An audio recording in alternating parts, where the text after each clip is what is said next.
Hey, everybody. Good afternoon here. East Coast time. It's 12 o'clock noon. Carm Capriato, Town Hall Academy, Town Hall 198, the four-corner four-wall inspection audit. And we came, Seth, I don't know when we came up with this, but hell, you were on about maybe a month ago and you dropped that whole idea on me. And I said, we got to do something with it. Yeah, we were talking and I dropped something we were doing in the shop and you're like, oh, I'm like, okay.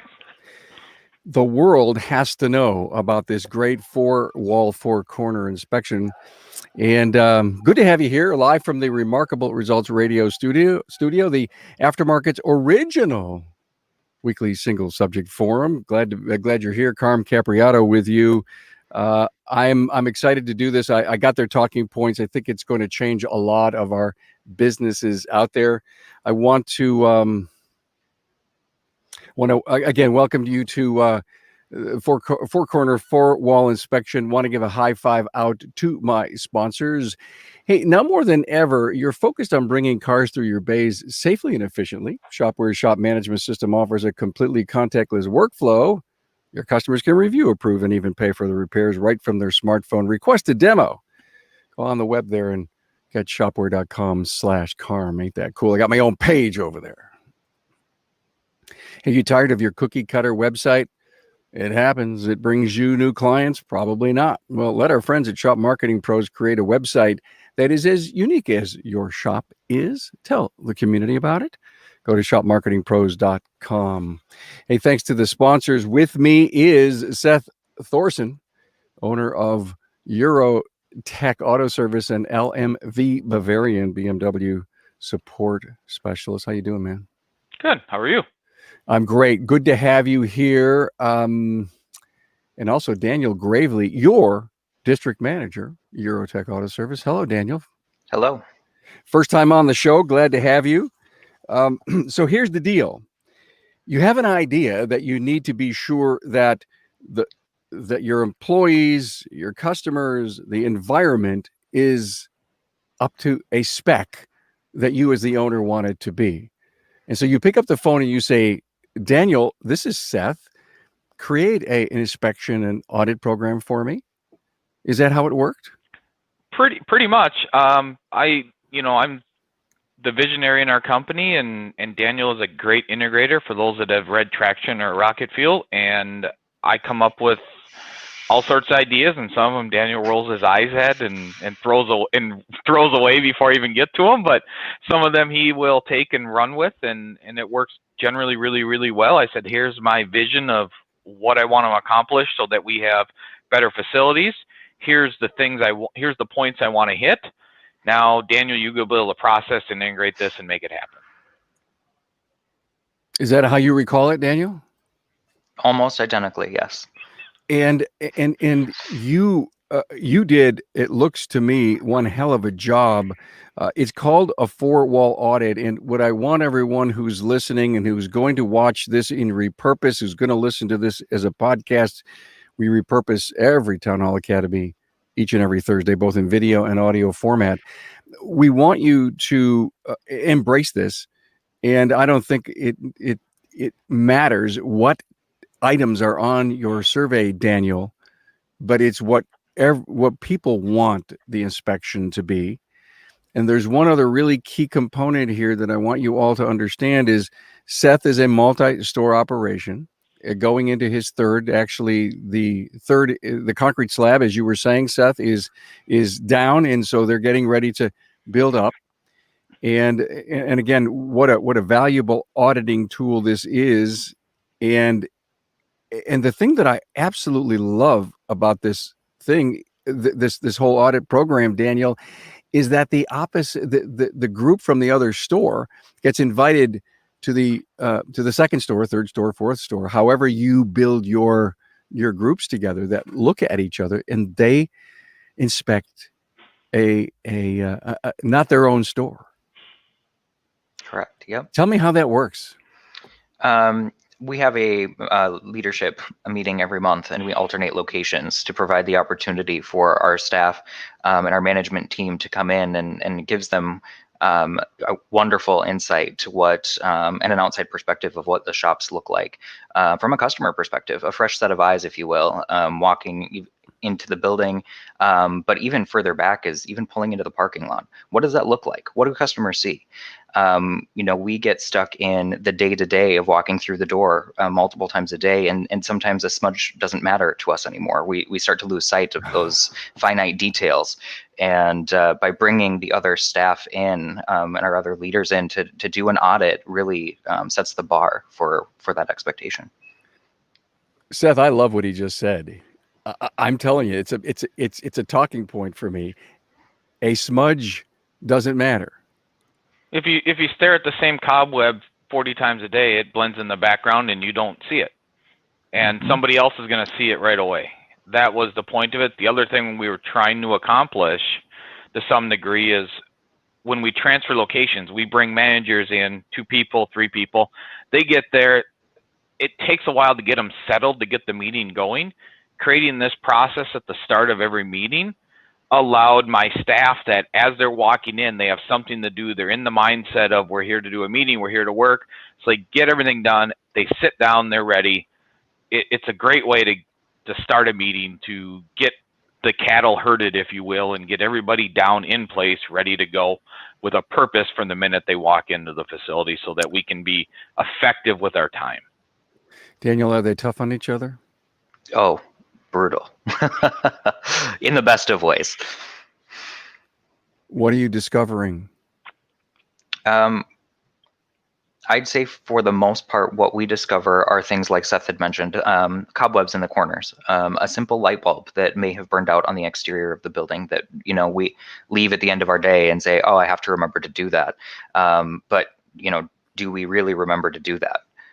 These things that customers are seeing as they walk up, the devil's in the details, and it's always stuff that gets mentioned. So tell me how important the exterior view is. It's a deciding factor of whether somebody's going to continue to do business or begin to do business with you, in my opinion. So how detailed does that audit report get when you must have exterior view, you must have items in that list? Can you give me a few of them off the top of your head?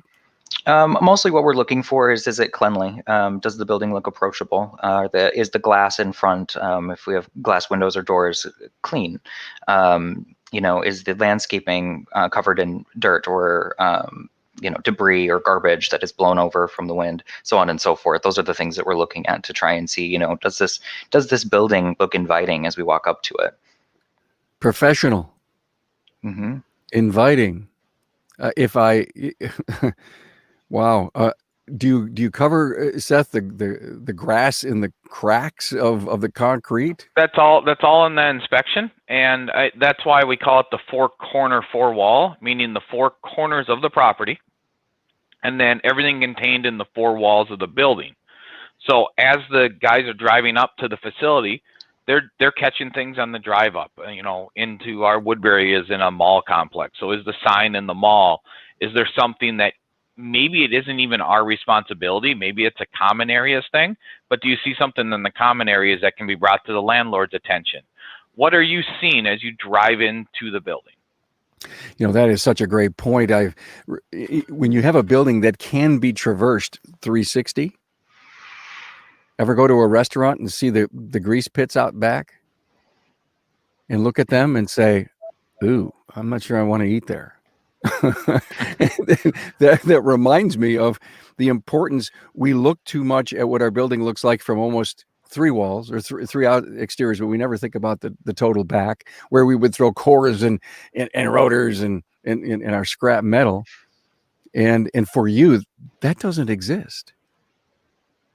Yeah, it's come up on the audit about your tires are not stacked properly in the back. That's come up on the audit because we have a spot that we stack tires, but they were not stacked as well as one shop thought they would. And so they brought it up to the other location that, hey, you really should maybe work on stacking these in a different way. They look nicer, neater. This is important to Seth Thorson, and Daniel built it, and he holds his team accountable for it. But you've done this for reasons that I mentioned early on. Let's look at it from the customer's perspective. Why is it so important to do this from the customer's perspective, Daniel? You know, people value their stuff differently, but the one thing that we always want to ensure is that people have the perception that not only when they walk in through our door, but when they pull into our parking lot, that their vehicle or that themselves will be cared for in the way that we take pride in our building, and our facility and our lot. And it starts from the moment you pull in the building. And you've gotten proof of that. Absolutely. What do customers write it in their review, guys, or do they just come up and tell you this is such a clean and organized and spirited place to do business? Do people just tell you? Yeah, we've received multiple responses and reviews. People walk in all the time and they say, "Oh wow." As soon as they walk in the door, that's what they say. It's an audible thing that we hear, and there's nothing that proves the point of having a clean and safe environment for people to be in. Now, Seth, I'm sure you've been into a million shops, not a million, but hundreds of shops in our country, and when you look at waiting rooms, and there's a bunch of beautiful ones, the back doesn't necessarily reflect how nice the front looks. Yeah, I think it's a whole package. I think the other thing is, I think when you're in the business, you don't see it. And that's why what we're doing is powerful. The other problem is there is no shortage of shop owners, probably a lot like me, that I can see all the problems, but then actually getting them done is something else. Where this audit's really strong and where Daniel's really strong is he will hold people accountable. So we start out the meeting after we do our audit, then he always asks, okay, here's was the items from the last inspection at New Brighton. New Brighton, what have you accomplished from this? And things that were bigger capital projects, hey, we got a crumbling brick or something, then we don't address those, but they also get brought to me and Daniel so that I can make capital plans and capital improvement and budgets and plans for larger maintenance items that don't catch us off guard. But what Daniel's really good at is holding people accountable and saying, look, you got the next meeting's in 30 days. So we're going to ask you and call you to the plate. Did you have these things done in 30 days? Hey, Daniel, take me to the plate. I've got a store. I'm the manager there. I've got a problem. Take me to the plate. What would you say? Sure. So let's say that you had a gutter falling off. We would ask, what is your plan to get this resolved? If it has not been resolved yet, why not? What does that look like for you? Is it because we didn't have the appropriate resources? We didn't know who to call? And what's the next steps? Realistically here, what's a good timeline for it? And if we couldn't accomplish that in 30 days, I do want to understand why. Is it something that, just we blatantly forgot about? That's okay. Let's work through it. But, help me help you. Let's figure out a way to get this done. And you must have policy in play that they know what they can spend up to, who they can go to. I mean, if you're doing something to this level, four-wall audits, you've got to have the directory that says when this happens, here's where you go.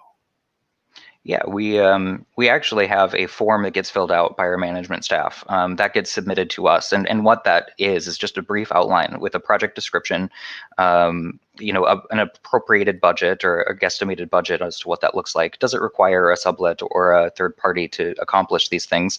And level of importance. Will it hinder productivity? Will it provide a negative impression? And based off of that, that gets submitted to us if it is something larger than simply clean the soap scum off of the sink. And at that point, we can plan for and budget it and give them the expectation of looks like this is going to be a Q1 project that we can accomplish together. So, got it. And Seth, you're not into the detail. You've given Daniel a lot of autonomy to get this stuff fixed. You don't have to approve anything, do you?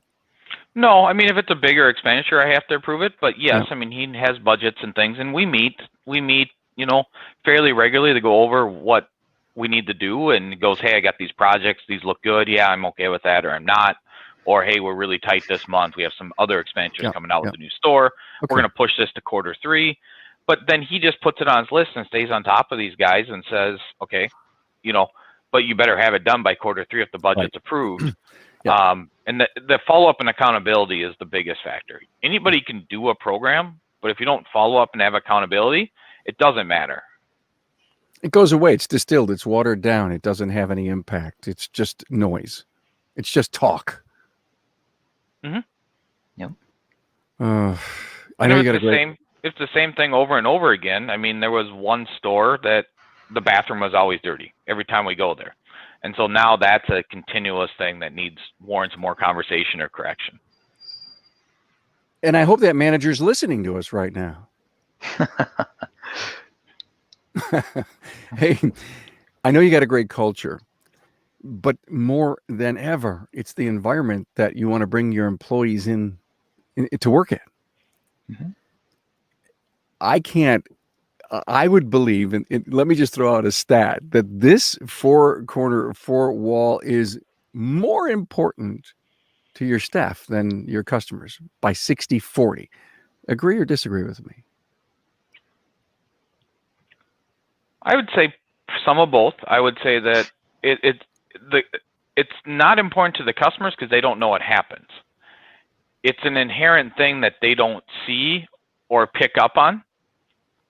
And so if the customers buy and they make a decision based on their four senses, smell, touch, taste, just like any human. Mm-hmm. And, if there's something that's just out, even if they don't know why, it can affect their buying decision. So for us, I think it is important to the staff, but I think it's important to the clients. They just don't know what happens or know why that the facilities are always nice when they come in. Okay, so Daniel, you're doing this for the sake of the customer, but the benefit really helps you find and retain great people too. Absolutely. What do your employees say to you, Daniel, about the environment that you create for them? I get people who have they've changed their attitude about going to the workplace, and it's a question whether it's, do you get to go to work or do you have to go to work? And in my coachings with my staff, I find that 99% of the time they're excited that they get to go to work. It's not something that they don't want to do. Got it. Hey, I want to take a time out real quick here for our sponsors and talk to you about Shop Marketing Pros. Does your social media truly represent your shop? Really? All the stuff that you put out in social media, does it represent your shop, or is it just plain vanilla generic posts? Well, it doesn't have to be that way.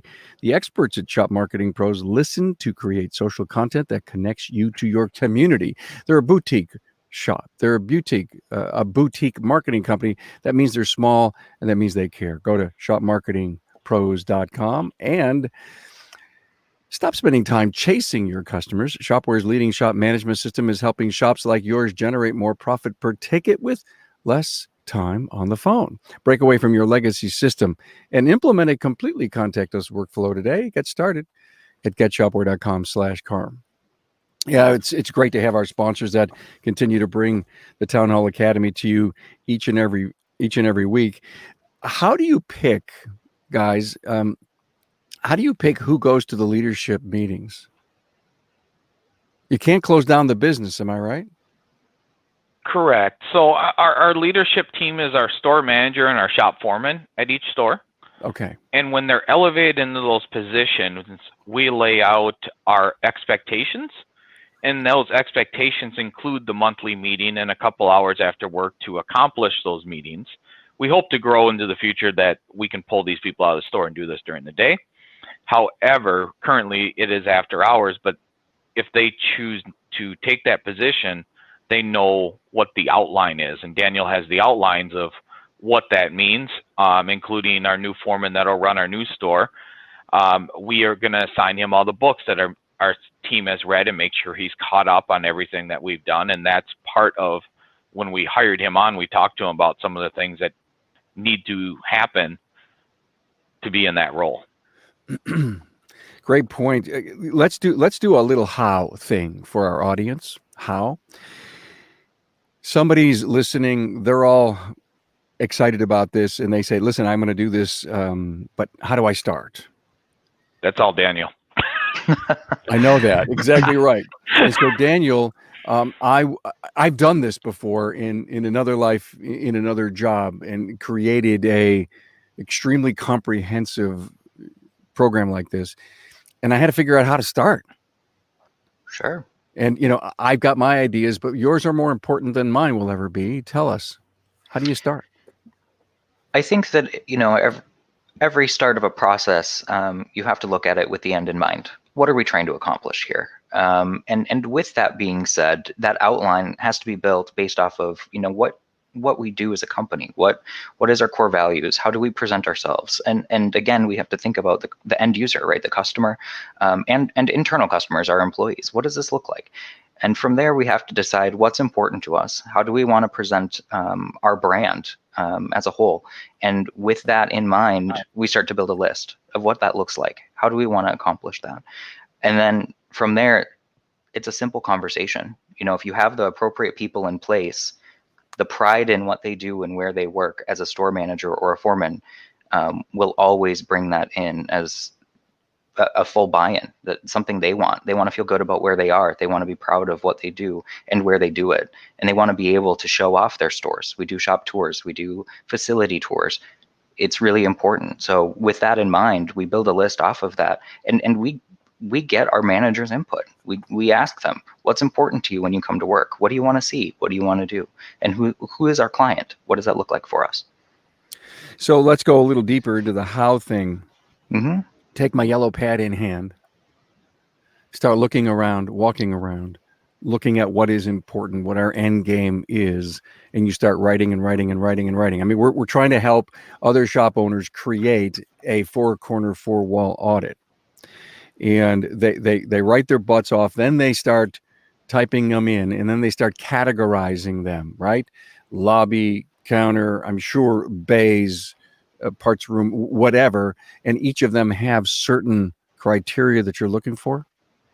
Yeah, I would say that it's, it's not so much that we have a specific measurable thing that we look at in every shop, but the idea behind it is, as a customer may not be walking around with a pen and paper to grade it, but if they notice something is off, out of place, is there a napkin on the floor?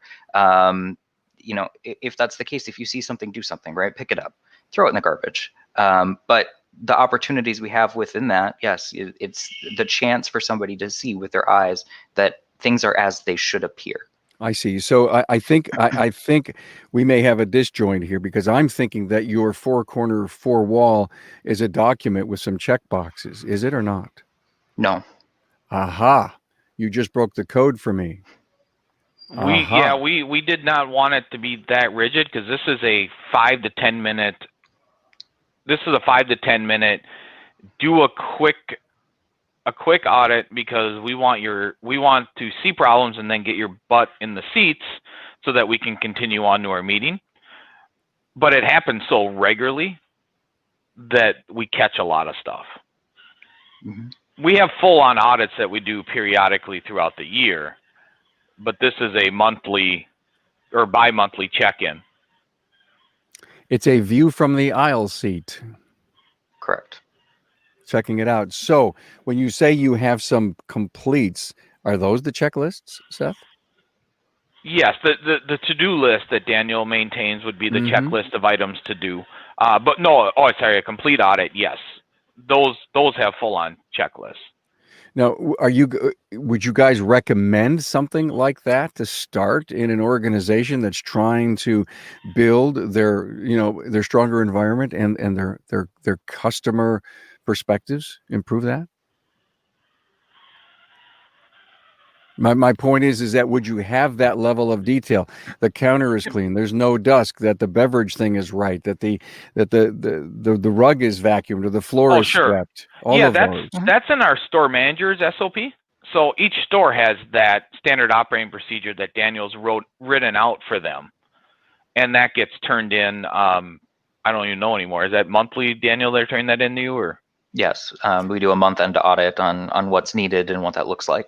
Okay, so you're trying to make sure that the image, the cleanliness, the organization of the facility is in check in an SOP based on the responsibility of the manager. The manager knows, when I come to work for you guys, these are the minimum requirements. Now, with that all said, the 5 to 10 minute quick view four-wall, four-corner audit from their peers helps lock that in place almost. Yes. I got it. I like it. I like it. So I mean, the guideline of the rough guideline that they got when we started this is drive up. What do you see? Drive up. Walk around the exterior of all the building, the four corners of the property. Walk in the building, and you start in the front of the building. You start in the front of the house. You do the bathrooms. You do everything in the front of the house. Then you go into the shop, and you hit all four corners inside the shop. So there's a layout, but they're just looking for things that they see. Well, you got a fan out there. Hats off to Seth and his team. I'm always in awe of how he's building his shop's teams and, most importantly, his success. Fortunate to talk and share with him regularly. And we don't know who that was because they didn't get their name in that one link. I'm pretty darn impressed with, now that I know a little bit more on how you guys are doing it, and I think this is not difficult at all to do inside of any organization. I guess the ownership has to make the commitment to want to do it. I mean, not everyone needs a Daniel, Seth, right? Not everybody, but it certainly makes it easier. But yeah, I mean, it depends on how accountable you can hold yourself, right? You can say you want to do a program, but if you don't follow up and make it happen, or assign somebody to make it happen, then, I always tell you, there's no shortage of ideas, there's a shortage of execution. And if you don't execute on your ideas, it doesn't matter. Boy, isn't that the truth? I mean, I don't know, how long is your to-do list, Daniel? There is no end. You have one like me. Is it electronic or is it on paper? Oh, definitely electronic. And what software do you use? I use a couple. I use my notepad on my phone, and then I use an app actually to help keep me organized and set reminders for myself. Would you share that app with the audience? Remember the We milk. all want to grow up and be Daniel Gravely someday. I'm currently using Remember the Milk is one of the apps that I use. Remember the Milk. Yeah, I've heard of that. Yeah. I've never tried that one. I have tried so many in the past, using for 2 or 3 weeks, Seth, and then all of a sudden I can't fall into the routine. And I'm into heavily now, and I've continued to use it for months, is Microsoft To Do, by the way. And it's wherever I go on a smart device, my to-do list stares me in the eyes. So that's the beauty of having it synced everywhere. Hey, one final hello to our sponsors. Wow your customers. Don't forget, Shopware wants you to wow your customers while keeping your distance. We're still in this distance mode, everyone. It's amazing to think that they've even shut down my corner of the world. They've even tightened it up more. So you've got to stay 6 feet apart, and Shopware's innovative technology will help you move cars through safely and efficiently. Completely digital workflow allows customers to review, approve, and pay for repairs all in one place. Hey, request a demo at getshopware.com. Has your marketing company sharing the same vanilla social media posts for you that they do for every other shop? Well, that's not how Shop Marketing Pros does business. They believe each shop is unique with its own story. Contact them today, shopmarketingpros.com. Hey guys, this was very good. It's a powerful yet short topic. We don't have to go on for an hour because I think we in about a half hour here we got the essence of what this is all about. And I learned an awful lot. I appreciate that. And let's just go through and do any final words. I mean, remember, we're out there trying to motivate and share to the rest of the industry the value of what these audits are about. And remember, here's what I learned. Your four-corner, four-wall audit is a quick view from your leadership team into a peer's facility. But you also have an in-depth responsibility for each manager to conform to. Any final words, Daniel? I think you hit the nail on the head. I mean, that's the ultimate goal, is making sure everybody has a safe and clean place to not only work, but to come and do business with. And it's a level of respect that we hold not only for ourselves, but for our customers. And we hold more that and more. high. Thank you. We released an episode today, by the way, a dealership technician who came over to an independent. He worked at the dealership for 14 years, and listened to his discussion as to why he did what he did. And one of the things, and I'm not sure it made the podcast, but when I was speaking to him offline, is that it was a great environment, a good team, and a good family. And you create that with good systems and good processes, and holding people accountable to not only culture but environment. It's more important than ever. And Seth, you're on the cutting edge of that. So any final words for our audience, man? I mean, if you're considering it, my biggest thing would be get somebody. If you're a single shop owner, get somebody that is not at your shop every day to come in and just be critical of a fresh set of eyes. And it doesn't have to be in depth, but even if your spouse isn't in your business every day, have him or her come over and look at it, or a family friend, just have somebody look at it from a fresh set of eyes, because it's amazing what you look over every single day when you're there, or you think you're going to get to it and then you forget about it, and then it's so normal that you don't even see it. I'm in an independent group here in Buffalo, hanging out with a bunch of fabulous shop owners, and we did a shop tour yesterday morning at 6:00 in the morning, and I couldn't help but being so hey, what about this, and what about this, and what about this, and I realized at the end that, wow, I really overstepped my bounds. So be careful if you invite someone that you're really close to. You have to accept you have to accept their comments and observations. But it's a great idea. And one day I'll tell the story of my gallon of paint, and we didn't get a chance to do it here. So thank you so much, Seth Thorson from Eurotech Auto Service and LMV Bavarian BMW support. And his number one guy, his district manager, Daniel Gravely, who makes Scott so damn successful. Thanks for being here, guys. Yeah, thank you. Thanks for having us. Thanks for having us.